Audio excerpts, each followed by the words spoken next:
Hey guys, Dr. Chick back with another surgery. We're doing an upper airway obstruction surgery, in other words, opening Grumpy's silicone mouth.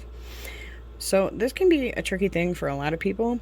His mouth was already partially open, but I wanted to open it the rest of the way so he could take a bottle for drinking wet, binkies, that kind of thing. So one of the most important things when you're cutting this, don't think about the chunk that you're going to remove. Think about how you want to shape the lip. The chunk you remove is kind of really irrelevant. Again, you're shaping the lips, upper and lower, and it's a slow process. If you can, you want to avoid cutting towards the corners of the mouth. Sometimes that's unavoidable, but in the middle of the section there, it's not as important because you don't have as much risk to cut the side of the mouth open. But again, you know, you're not really cutting out the inside of a mouth so much as you are shaping a lip. That'll get you through the beginning, you know, kind of watch what you're doing. You got to cut a little, check a lot. It's kind of like that whole mentality of measure twice, cut once. Just really, really make sure you can see what you're doing. Understand also that when you are stretching the silicone and putting tension on it, you will cut much easier, but also much deeper. It is very difficult to cut into silicone that is not stretched out or has no tension at all. So again, like when you're cutting, focus on the fact that you are creating a lip. You are creating a palette. Don't worry about too much what it looks like. You can adjust it later. And honestly, if you're cutting like I have been, it will make some interestingly neat grooves in the roof of the mouth already.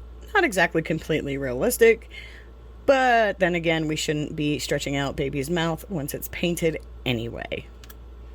So it's just kind of like, I like short movements that don't go very far.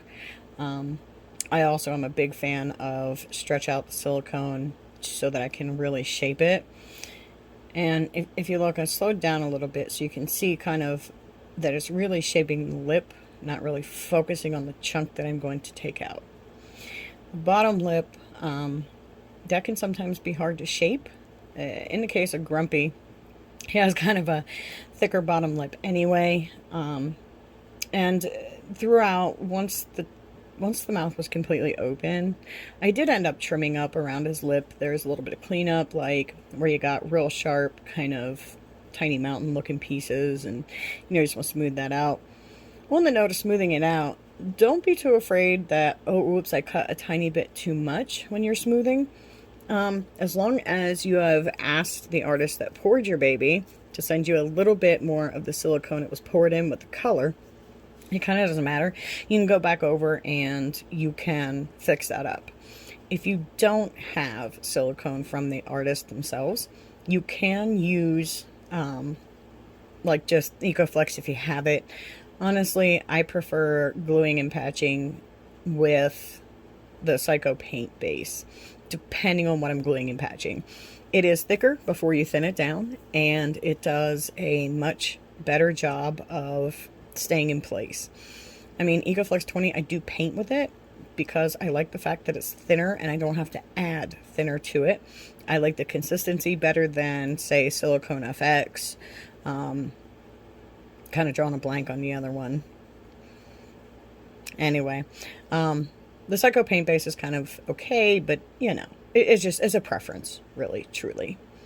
So once we get into this part, we have enough cut free from both top and bottom to try to grab a hold of that chunk and pull it out. So at this point, you're able to pull out and put some tension on there. This is the part where if you have a person to help you, it is definitely beneficial. No one in my household is really willing to, you know, pull at silicone, and it's kind of a squeamish thing to them. I guess with the realism of the dot, kind of, you know, hard to handle for some people. So in this case, a lot of what I'm doing is really just kind of situating your hand right. And even when I'm taking that out, it is kind of like, you know, just short strokes, flipping it up and down, trying to get a more smooth backside of the mouth opening. Now, what I mean by smooth isn't necessarily completely smooth, no cleanup. What I mean is that it keeps the depth that I want it to have. It has like an even depth, so you don't have some weird little pocket. So that's the chunk that we take out, and good luck on the inside. Not a bad job. I hope you guys enjoyed the video. Don't forget to like, subscribe, and hit the notification bell because there are lots more surgery videos coming, especially for Grumpy. I am vlogging his entire process. Thanks, guys. Bye.